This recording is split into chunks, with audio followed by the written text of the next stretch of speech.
आजच्या चेअरमन निवडीची प्रक्रिया आज पार पडलेली आहे आणि सतीश पाटील साहेब सध्या विद्यमान चेअरमन असल्यामुळे त्यांनी आज उपाध्यक्ष पदाचाही त्यांचा राजीनामा दिलेला आहे आणि येत्या 8-10 दिवसामध्ये बँकेच्या व्हाईस चेअरमनची सुद्धा निवड करण्यात येईल। आजच्या या सभेला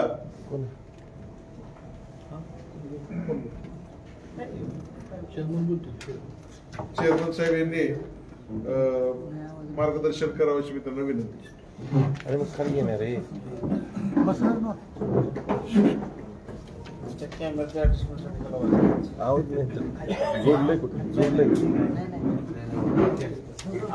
आज या ठिकाणी बँकेच्या चेअरमन पदाच्या निवडणुकीसाठी उपस्थित असणारे आपल्या सर्वांचे मार्गदर्शक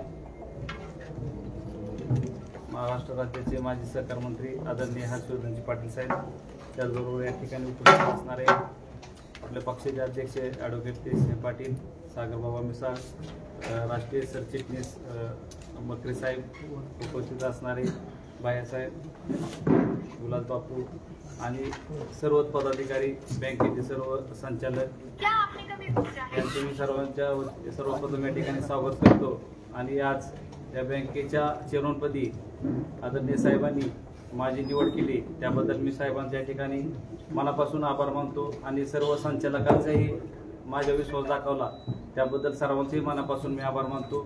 इथून पुढे येणाऱ्या काळात बँकेचे कामकाज एक चांगल्या प्रकारे आणि पारदर्शकपणे आपण सर्व संचालकांना विश्वासात घेऊन आणि आदरणीय साहेबांच्या मार्गदर्शनाखाली निश्चित प्रकारे करीन आणि बँकेची प्रगती जास्तीत जास्त प्रमाणात कशी होईल या दृष्टीनेही प्रयत्नशील राहील आणि सर्व संचालक असतील किंवा सर्व कर्मचारी असतील आणि साहेब असतील त्यांच्या मार्गदर्शनाने निश्चित बँक प्रगतीपथावर नेण्याचं मी प्रयत्न करेन आणि माझ्यासारख्या छोट्या कार्यकर्त्यावर साहेबांनी जो विश्वास दाखवून मला जे या ठिकाणी चेअरमनपदी संधी देऊन काम करण्याची संधी दिली त्याबद्दल मी साहेबांचं पुन्हा एकदा सर्वांच्या वतीनं आणि माझ्या वतीनं मी मनापासून आभार मानतो आणि थांबतो।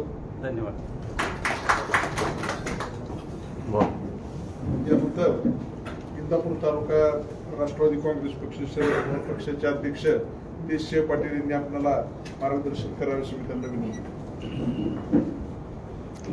आजच्या आपल्या बँकेच्या चेअरमन निवडीच्या सभेचे अध्यक्ष आपल्या सर्वांचे नेते माजी सहकार मंत्री आदरणीय हर्षवर्धनजी पाटील या ठिकाणी उपस्थित असतील, मीरा विमा कारखाने चेअरमन दादासाहेब पवार, विलास बापू वाघमोडे ज्यांची आता नुकतीच या बँकेच्या चेअरमनपदी निवड झाली ते आमचे मित्र सत्यशील पाटील, ॲडव्होकेट गिरीश शाह, ॲडव्होकेट राहुल मकरे, सागरबाबा मिसाळ, उपस्थित सर्व इंदापूर तालुक्यातून आलेले माझ्या सर्व कार्यकर्ते बंधू आणि भगिनी, सर्वप्रथम सत्यशील पाटलांची या अग्रगण्य बँकेच्या चेअरमनपदी निवड झाल्याबद्दल आपल्या सर्वांच्या वतीनं मी त्यांचं अभिनंदन करतो।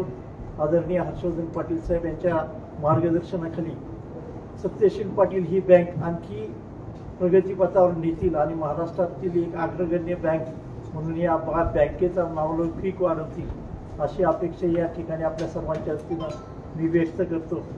मला या ठिकाणी 2 गोष्टी नमूद करायच्या।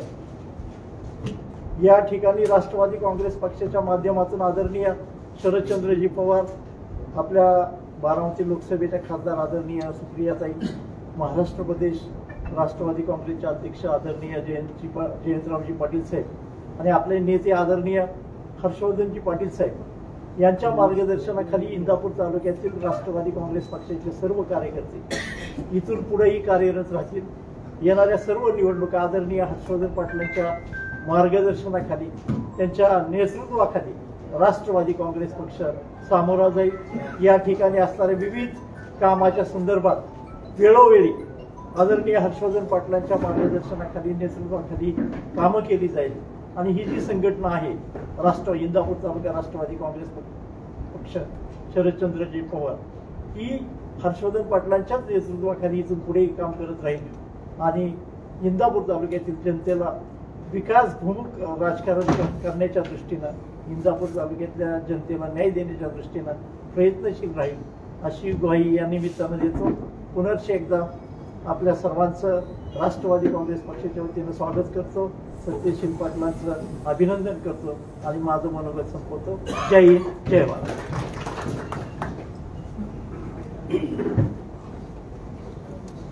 अध्यक्ष ॲडव्होकेट देशसिंग पाटील, आलेले सगळेच आमचे प्रमुख सहकारी, ज्यांची नुकतीच आज इंदापूर अर्बन बँकेच्या चेअरमनपदी निवड झाली, ते सत्यशील पाटील, इंदापूर अर्बन बँकेचे उपस्थित सर्व सन्माननीय संचालक, संचालिका आणि सर्व तालुक्यातले आमचे प्रमुख सहकारी आणि उपस्थित सर्व पत्रकार, सर्वप्रथमतः मी सत्यशील पाटील यांची चेअरमन म्हणून आपण सर्व संचालकांनी या ठिकाणी बिनविरोध निवड केली, याबद्दल मी संचालक मंडळाचं पहिल्यांदा मनापासून आभार मानतो। आणि त्याचबरोबर सत्यशील पाटील चेअरमन म्हणून त्यांनाही मनापासूनच्या या ठिकाणी शुभेच्छा व्यक्त करतो। इंदापूर अर्बन बँक ही स्थापन झाली, ती कैलासवासी भाऊ गोलपसाहेब आणि आम्ही राज्य मंत्रिमंडळात असताना त्यावेळेस आपण ही बँक स्थापन केली। आणि आज बघता बघता ही बँक रिझर्व्ह बँकेच्या नियमाप्रमाणे आपल्या बँकेला ऑडिट वर्ग हा अप्राप्त झालेला आहे, म्हणजे ए वर्ग आपल्याला बँकेला मिळाला। आणि यावर्षीचा आपला बँकेचा जो नफा झालेला आहे तो जवळपास 5.5 कोटीच्या आसपास हा निव्वळ नफा झालेला आहे। आणि सभासदांच्या जे शेअर्स आहेत त्याच्यावर आपण 15% डिव्हिडंड देण्याकरता म्हणून वार्षिक साधारण सभेमध्ये आपण ठराव केला आणि तो प्रस्ताव आता रिझर्व्ह बँकेकडे गेलेला आहे आणि त्यांची मान्यता घेतल्याशिवाय आपल्याला डिव्हिडंड देता येत नाही। पैशाची तरतूद आपल्याकडे झालेली आहे, पण त्याची मान्यता आल्यानंतर आपण जे आपल्याकडं शेअरची रक्कम आहे त्याच्यावरती आपल्याला तो डिव्हिडंड देता येईल, हे मला या निमित्तानं सांगायचं आहे। इंदापूर बँकेने बऱ्याच लोकांचे, तरुणांचे, उद्योजकांचे, महिलांचे आर्थिक कामकाजामध्ये खूप सहकार्य केले। म्हणजे आपल्याकडे सुद्धा असे 100पेक्षा जास्त खातेदार आहेत की जे बँकेची सीसी घेतात, आपला व्यवसाय करतात, वेळेवरती पैसे परत करतात, पुन्हा आपला व्यवसाय वाढवतात आणि बघता बघता काही उद्योजक सुद्धा ह्या बँकेच्या माध्यमातून निर्माण झालेले आहेत। पण दुर्दैवानं काही लोक बँकेचा अपप्रचार हा समाजामध्ये करण्याचा प्रयत्न करतात। माझी संचालक मंडळाला आणि अधिकाऱ्याला एक सूचना आहे की सातत्यानं आपण लोकांच्या समोर बँक कसे काम करते हे सांगण्यामध्ये आपण कमी पडतो आणि दुसरी माणसं ज्यांचा बँकेची काही संबंध नाही, ही माणसं मात्र आपल्या संस्थेबद्दलची बदनामी करण्याचा प्रयत्न करतात। यावर सुद्धा लक्ष देण्याची आवश्यकता आहे। आज आपल्याकडे अशी अनेक उदाहरणं आहेत की जे समाजामध्ये लहान माणसं होती, पण बँकेमुळे ती माणसं मोठी झाली, आर्थिकदृष्ट्या मोठी झाली आणि त्यामुळं त्यांचाही प्रपंच, त्यांचाही व्यवसाय मोठा झालेला आहे। आणि येणाऱ्या पुढच्या काळामध्ये मला असं वाटतं की ही बँक आता आपल्याला शाखेला परवानगी मिळतील, कारण अ वर्ग आला तर आपल्याला शाखा काढायला परवानगी मिळते। आपले 4 शाखेचे प्रस्ताव हे रिझर्व्ह बँकेकडे गेलेले आहेत। वेळोवेळी संचालक मंडळ त्या बाबतीमध्ये जरूर निर्णय घेईल। आणि म्हणून एवढंच मला सांगायचं आहे की सगळे इथं तालुक्यातले प्रमुख लोक आहेत, बँकेचा व्यवहार वाढला पाहिजे, बँकेची डे टू डेचे ट्रान्झॅक्शन्स वाढले पाहिजे, बँकेमध्ये पैसे भरणं आणि पैसे काढणं। आता आपल्याकडे सगळे कारखान्याची बिलं, बऱ्याच ठिकाणी दूध संघाचं पेमेंट, या सगळ्याचा टर्नओव्हर जर बघितला तर खूप मोठा टर्नओव्हर आपल्याला बँकेमध्ये होतोय। आणि म्हणून तशा पद्धतीनं पुढं आपल्याला बँक नियमाप्रमाणे आणि रिझर्व्ह बँकेच्या गाईडलाईन्स प्रमाणे ही गोष्ट आपल्याला पुढे चालवावी लागणार आहे। आणि मला विश्वास आहे की शेवटी जनतेचा विश्वास आपल्यावर आहे, म्हणून 150-200 कोटीच्या ठेवी त्या बँकेमध्ये जमा होतात आणि त्या प्रत्येक ठेवीदाराचा विश्वास हा बँकेवर आहे आणि त्या दृष्टिकोनातून सुद्धा आपण प्रयत्न केला पाहिजे। दुसरा महत्वाचा मुद्दा असा आहे की वसुलीच्या बाबतीमध्ये सुद्धा आपल्याला वसुली ही करावीच लागेल, कारण त्या माणसाची गरज आपण भागवली कर्ज देऊन, मग एखाद्याची गरज भागवल्यानंतर त्यांनी सुद्धा त्या बँकेचे घेतलेले पैसे हे वेळेत परत दिलेच पाहिजेत, कारण ते बँकेचे पैसे नाही, ते ठेवीदारचे पैसे आहेत। बऱ्याच लोकांना असं वाटतं की बँकेचे पैसे नसतात, कुठल्याच बँकेकडे पैसे नसतात, ते ठेवीदारचे पैसे असतात। तर त्या बाबतीमध्ये सुद्धा थोडं प्रबोधन करून वसुलीच्या बाबतीमध्ये सुद्धा प्रयत्न करण्याची गरज आहे।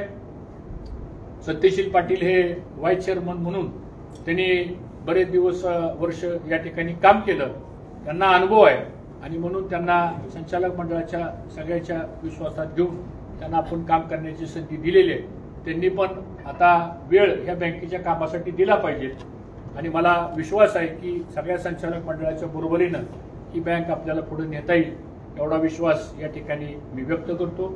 आज या निवडीसाठी आपण सर्वजण आलात याबद्दल सगळ्यांचं मी मनापासून या ठिकाणी स्वागत करतो।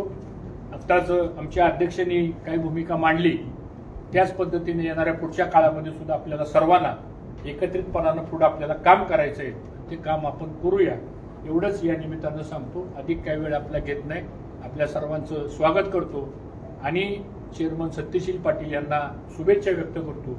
त्यांची कारकीर्द ही बँकेच्या दृष्टीनं, सभासदाच्या दृष्टीनं, ठेवीदाराच्या दृष्टीनं आणि जो वर्ग बँकेवरती अवलंबून आहे त्या सगळ्यांच्या हिताचे निर्णय त्यांच्या काळामध्ये व्हावेत एवढीच अपेक्षा व्यक्त करतो। शुभेच्छा देतो आणि थांबतो। धन्यवाद।